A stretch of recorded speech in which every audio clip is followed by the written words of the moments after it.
we're moving on to the concepts of electric potential energy and the electric potential. And we'll start by just reminding ourselves from mechanics, the work done by gravity. So let's assume that I'm lifting a book. So I start at this initial position and I lift the book up to the final position. All right, and when I do this, you can calculate the change in potential energy. And so the equation that we're going to sort of look at a lot while we're doing this is this equation over here. It says the change in potential energy is equal to the negative work done, C, and C means by a conservative force. So from mechanics we had conservative forces, gravity, and a spring-like potential. Well, our new conservative force is going to be the electric force. And so we're going to hopefully use some of the stuff from mechanics to reinforce what we're talking about here. And so the way this works is gravity is the conservative force. It's pulling down, so when I move the book upwards, gravity is doing negative work. So in this equation, you'd have sort of the negative of like a negative number, okay, whatever it might be, some negative number. And so those would cancel, and so you'd get a positive amount of increase in potential, right? So this equation will be useful to sort of figuring out what's happening to your potential energy, because it'll be a little bit more ambiguous when you're dealing with electric stuff. And so here you remember in mechanics we had this, the work for a constant force was mg times the change in heights. These negative signs cancel, and so you get here the change in potential is equal to mg times delta h. So like in a case like this, if you increase the height, you're going to increase the potential energy. And we have a pretty good feel for that, right? So by pushing the book up, you're taking it sort of further away from the center of the earth. So if I was to let go of it, it'll hit sort of the surface going faster than it would have before. So I've given it potential energy. And so, we can remember dealing with this sort of thing from mechanics. Well, now what I can do, and we're going to use the capacitor as our, again, sort of classic case of a constant electric field. Again, just because it's going to be nice to sort of use this for examples. And so in a very similar fashion, so here I lifted that ball up to the fourth floor of this building, it gained potential energy. Well, the same token, if I lift up this positive charge in the capacitor, and note that I've got the negatives here and the positives here, so I'm bringing it closer to the positives and further from here, so I'm increasing its potential energy as well. So we're going to find that there's a lot of analogies here, and so we'll, again, try to do a lot of back and forth, because in general, more people have experience with gravity and things like that than they do with electric stuff. All right, so let's check with an example here similar to the pre-class video.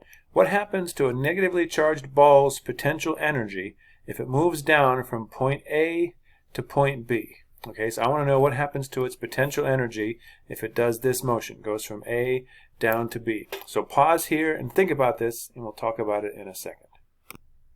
All right, and hopefully you got that it increases. There's several ways to think about this. We'll develop a couple actually as we talk about this, but just simply here, hopefully you can see that as I move this negative charge down, okay, in this picture here, I'm moving it closer to all these negatives and further from the positives. So if I sort of let it go from point B, it'll hit this side going faster than if I let it go from point A. So I've given it, by moving it this way, it has gained potential energy. And so let's try another variation of this then. So now the same situation, the negatively charged ball moves from point A to point B. What does the electric force do? Does it do positive work, negative work, or zero work? So think about this one, and we'll talk about it in a second. Okay, hopefully you got that it's going to be negative work. Now, a couple different ways to think about this. First of all, again, this equation that we just introduced, right? So what we're saying here is that basically the sign of your potential energy change is equal to the opposite sign for the work done by the conservative force. So just using this equation here, you know that, okay, so this guy, we know that his potential, it's an electron, but the electron's potential energy increased, and so that means it must have been negative work done by the conservative force. You can also just sort of draw your picture here. So the force, okay, we know this, the electric force would be pushing this way, because remember the electric force on a negative charge goes against the electric field. And so as I'm moving this down, the force is going in the opposite direction, right? So when you're talking about the work done by a force, you can kind of think about it as that force sort of helping the motion or hindering the motion. And here it's hindering the motion, which would lead to negative work. So we're going to, again, sort of use this idea of gravity and what we know about that to help us understand more about electric stuff. And so we're going to be discussing, like we did already, the electric potential energy. And that's the energy of a charge at some location. And what we're going to define now is this thing called the electric potential, which is pretty abstract. But we're going to try to hopefully connect some dots with that. And so it's V, okay, which is voltage, or volt would be the unit there. And it's found at a location. And it basically tells what the potential energy would be if a charge were located there. And usually we talk about the potential differences between places. But our fundamental definition is U equals Q times V. Now one thing about this is neither the electric potential energy or the electric potential have direction, just location. And the sign is going to matter. So when we do some examples, we'll see that the sign definitely matters. And basically what this equation is sort of analogous to is this equation here we had before. Now of course this is a vector equation, but basically you had force, which was the thing we dealt with in mechanics a lot, and with charge it was really helpful to sort of talk about the electric field. That could be useful sometimes. Well, it's the same idea here. We've got this potential, right, the electric potential energy, which is something that we talked about in mechanics. And now what's going to be useful is to sort of separate that from the actual charge we're talking about and think about this thing called the electric potential. So it's a little bit abstract, like the electric field was abstract, but we're going to find that it'll be useful to think about it in terms like this. All right, so let's look at the situation we've been looking at now. So here's this capacitor with the 2 points A and B. And so when you talk about the electric potential, that's something that you can do where you don't have to actually involve the charge that you're moving around. And so it's like the electric field in that sense. And so we want to ask here, the electric potential at point A is what that of point B? So go ahead, pause this here and think about this. And we'll talk about it in a second. So hopefully you got greater than. Now there's lots of ways to think about this, and hopefully you got some from the pre-lecture video. If we just look at the example that we were just dealing with. So the example we just dealt with, we had a negative charge and we moved it down here, and we know that its potential energy increased. So our new equation is this U equals Q times V. And again, what we'll do a lot of is thinking about this in terms of changes. So we'll change the potential and find out how much our potential energy changed, or vice versa. And so if we just look at the signs in this equation here, okay, so we know that when I moved from A to B, I had an increase in my potential energy for my electron. So this is for the electron example.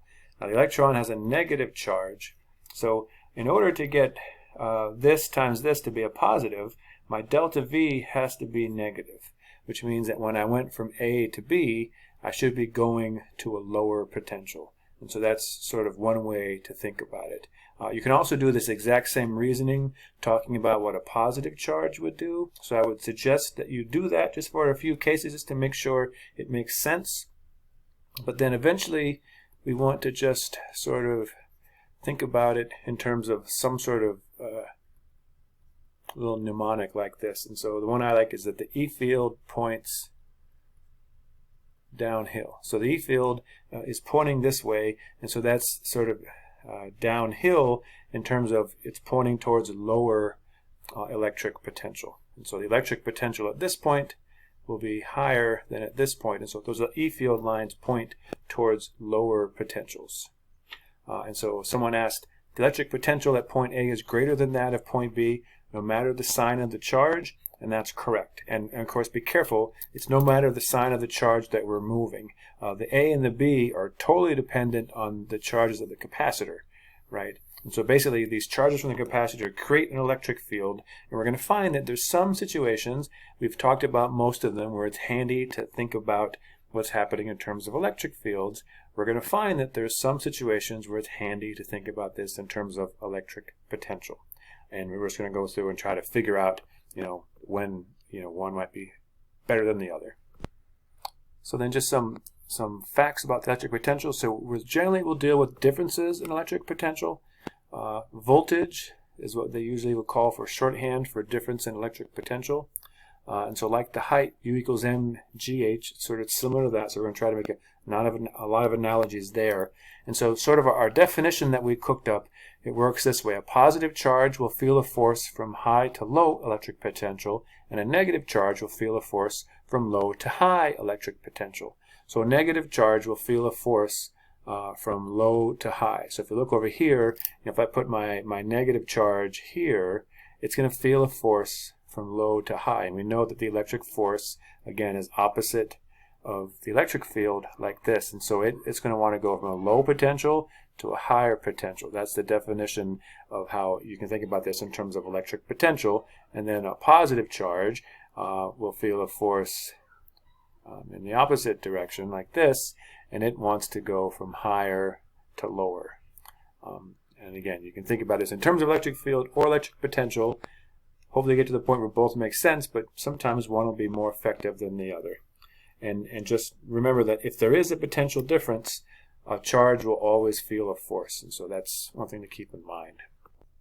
So one thing we'll find that is handy is that we can take this equation, which we're sort of learning about and developing now, and use it in a very similar way to what we used this equation here back in mechanics. So here we would say that change in potential energy is equal to mg times the change in height. And so that was our change in height. But now what we can do is find the change in the potential energy will equal this thing, Q times delta V. And you see here that what happens is that this electric potential, okay, the difference in it, the voltage, is very analogous to our change in height. All right, and then here you've got the Q, but it's essentially the mass of the object times a constant. And so those are sort of the element of the thing that you're moving.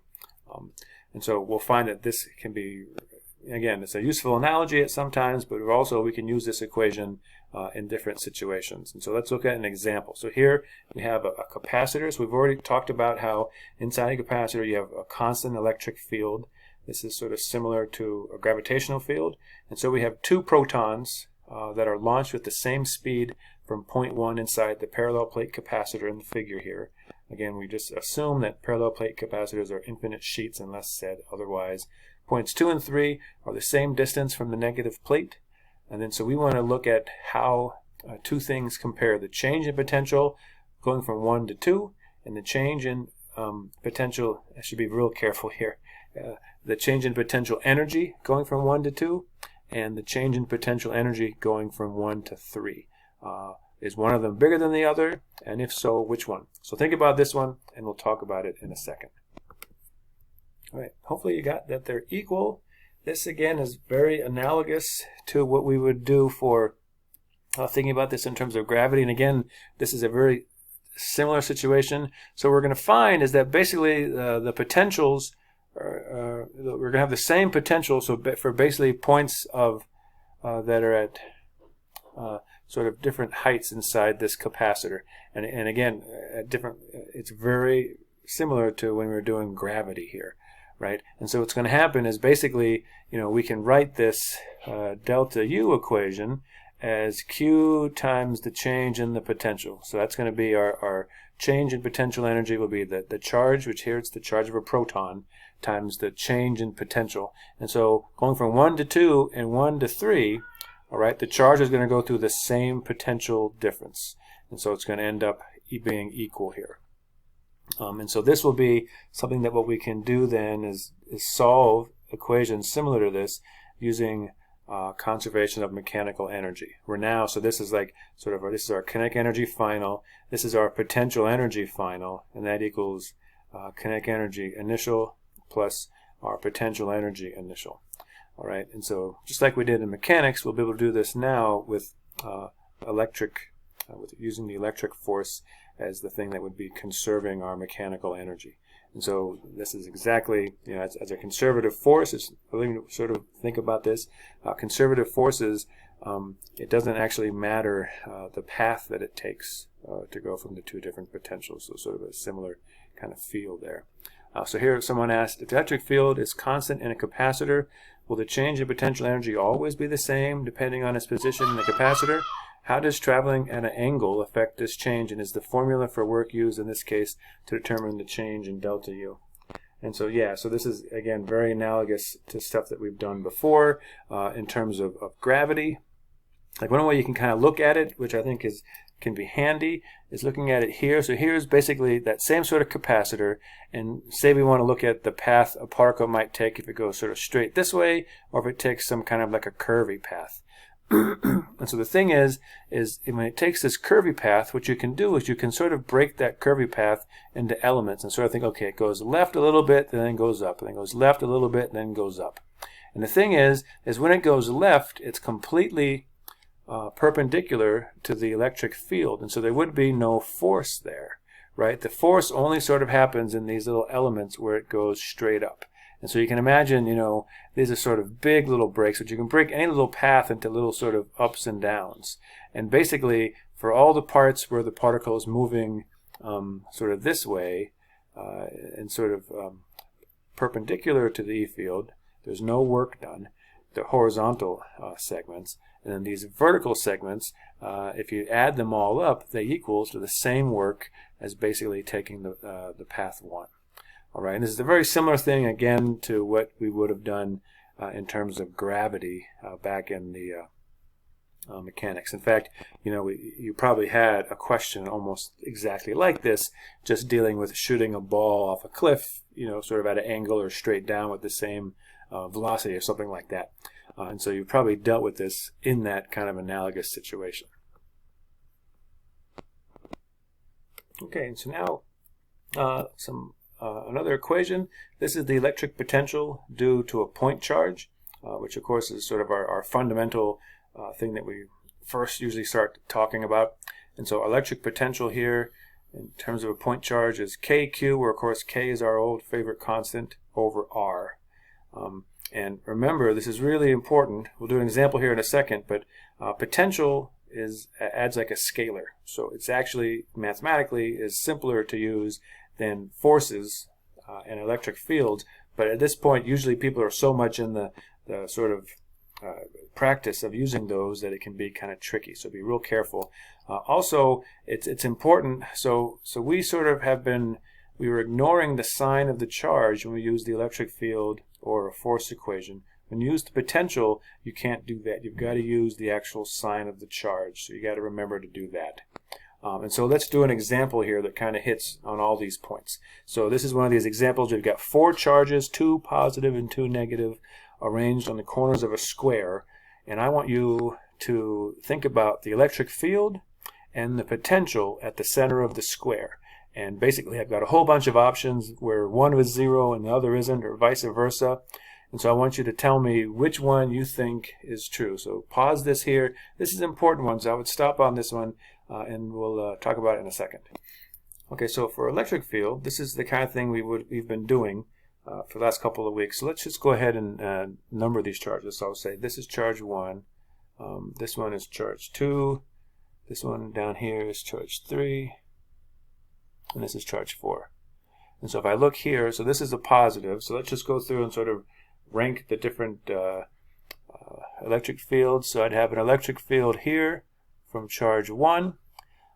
Charge 2 would be pushing away this way here. Right, so for number 1 it points towards the negative, for 2 it points away from the positive, and then what will happen is for 3 it'll point this way because it's pointing towards the negative, and then for 4 it'll be pointing away, so like this over here. So we get one of these situations where basically it's pointing in these 2 ways, and so what we notice is hopefully that it's going to point this way, right? So the y parts, the up and down parts will cancel, and the x parts will go that way. But what's important is that it's not equal to 0. So right there we know it has to be C or D. And now what we do is maybe just to sort of make this a little bit cleaner. So I'll erase all that. So hopefully that makes sense to you. And so now what I'm going to do is I'm going to go through and add up the potentials. And what I need to use for those is just this distance r, which hopefully you agree is the same for all 4 of those.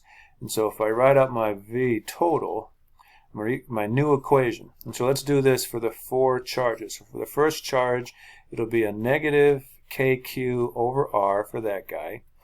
And then I'll add number 2 will be a positive kq over r for this guy. And then I'll do 3 and 4. So number 3 is again a negative, so it's a negative kq over r. And the positive is positive kq over r. So you do the potential, you take this equation, and there is no pointing in any direction. It's just a value, right? And it's just the k times your charge, including the sign, divided by the distance of separation. So that r is still the distance of separation. And so if you look here, you end up basically having all these 3 guys cancel out, or 4 guys, excuse me. And so the correct answer would be D. And so, you know, I think again we're so used to using electric field that it's just sort of ingrained in us. But it's technically a little easier to add up this potential. But it can be tricky at first. But it's just literally adding up the 4 elements of that. And again, it's a scalar, not a vector, so it has no direction. Okay, so we've developed a few equations. So we've been dealing with this delta U is equal to Q delta V. We know how to find the potential, which is the V for a point charge. And then we also have this thing over here that was from mechanics. Okay, the change in the potential energy equals the negative of the work done by a conservative force. So if I combine these 2 equations, I get that the work of my conservative force, this time, which would be the E field, would be negative Q delta V. Okay, and so that's this equation right here. And so the problems you're going to get in the book, sometimes they'll ask for, you know, what's your change in potential energy, something like that. Sometimes they'll ask for what's the work done. And basically it'll end up being very similar equations, and they'll sort of depend on the sign. And so the work done by the electric field, when there's some sort of movement or something, and we'll do an example next to show you what we're talking about, is negative Q times delta V. Now, typically what happens in a problem like this, okay, is you'll have some charge, right, and you move it from, like, say, point A to point B. And the idea here is that I start here where the velocity is 0 and end where the velocity is 0. So I start at A, move it to B, and in that process, the electric field will do some work.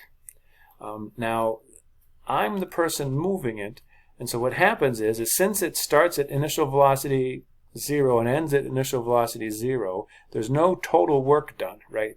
The kinetic energy is 0 before and after. And so what happens is whatever the work done by the E field, I, the one moving it, you know, it might be me, it might be something else, who knows, it depends on the problem, but the outside force will basically do the same work but opposite. Now, I'll always ask for the work done by the electric field, but you know, the book or some other entities might ask for one or the other. And so it can be a little bit confusing just because it's essentially just off by a sign. But again, I'll always ask for the E field one. And so in this equation, it's really important. So that Q there is the charge that's moving. Okay, so over here, I had that Q, that was the charge that's moving. And then the delta V is caused by the charge that is already there. Okay, whatever it might be, some point charges or a plate of, like in a capacitor or whatever it might be. And so that's how you use those equations. And so let's go through and think about an example. So here's an example we're going to do. And so a charge Q1 is equal to 3 microcoulombs is brought in from a great distance away to a point 0.5 meters from a charge that's Q2 equals 20 microcoulombs. The work done by the electric field is what? Okay, so again, in this problem, this charge here, this positive charge, was like really far away, right? And what it is, I brought it in from really far away to this point here. Okay, let's assume that I did it, whatever. And so we're going to go through and calculate the work done by the electric field. But one thing is that if you think about it first, you can hopefully be able to figure out what the sign is, which would be super helpful because that's probably the number one thing you can kind of get confused with a problem like this is what the sign is. And so you should be able to reason what the sign is. And so let's try that. So before we do any work, let's just think about this. So think about this with everything we've learned so far. All right, well, what would the work done by the electric field be? Would it be positive, negative, or zero? So go ahead and pause this one, give it a try, and we'll talk about it in a second. Okay, so hopefully you got that it should be negative. There's a couple different ways to think about that. One way is just, sort of look at this. So I'm bringing this positive charge. So I start really far away, and as I bring it in, right, the electric force, this is not perfect, but the electric force is caused by Q2, and it's going to be pushing this way. So the same sort of idea as I bring this in, right, the electric field's force is hindering the motion, which would tell us that it's doing negative work. The other way to think about it is we got this equation over here, right? And so hopefully you can see that by bringing this charge in, I'm increasing its potential energy, right? When it was really, really far away, it was just sort of hanging out. Now if I move it over to here, right, if I let go of it, it's going to get pushed away really fast. And so it's gained potential energy. And so if the potential energy went up, right, then that means that this conservative work had to be negative, so negative times negative gives us a positive answer. So there's always, or in this sort of case, there's sort of usually two ways you can think about it. But again, this lets you know before you've even started the problem that you expect the answer to be negative, which can be super beneficial. So let's go through now and then actually do this problem. So again, what we'll do is we'll say, okay, we take this equation, our potential of the point charge, and so in this particular case, it's the potential at 0.5 meters, right? That's given to us in this in the problem here, in this exercise over here. And so I can calculate that. So that's the potential at the point A. So we called that point A. So VA equals, again, we put our K constant, the charge, divided by the distance, and I get this number, 3.6 times 10 to the 5th volts. Now, what is the potential a great distance away? Now, sometimes in the problem, they'll tell you what it is, but if they say something like great distance away, you can basically assume that the R is infinite, okay, in our particular problem here, or equation. And so if that happens, then that would imply that that potential is essentially equal to 0. Right? If you divide anything by some huge number, you're going to get basically 0. And so you can essentially, sometimes we'll say it's infinitely far away, something like that, but whatever. If that's true, then you can just make your problem a little bit easier like that. And so our equation for the work done by the electric field is negative Q delta V, like we were talking about. And then in this case, you would write that as negative Q times V final minus V initial.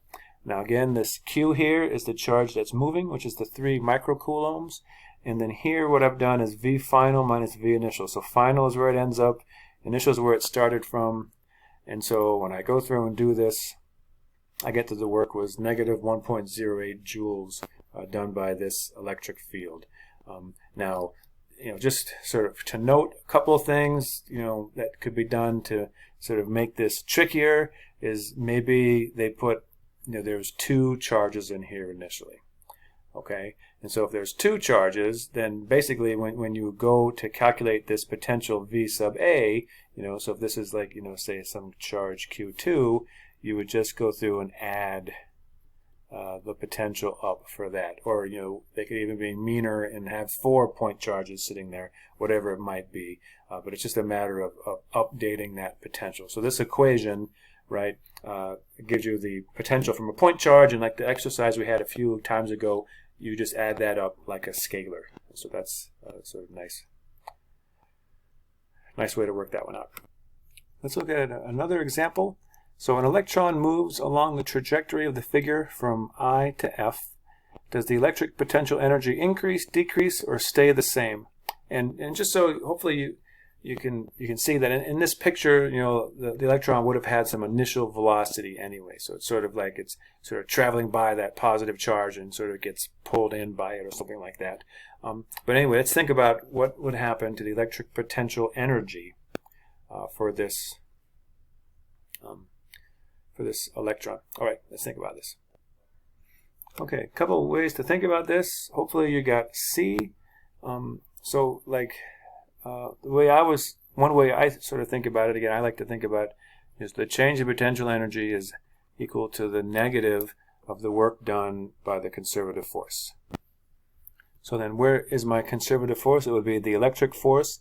And so, if I was to draw that, electric force would be attractive, but more importantly, throughout the whole path, like even if I put it over here, right, it's such that it's hindering the motion.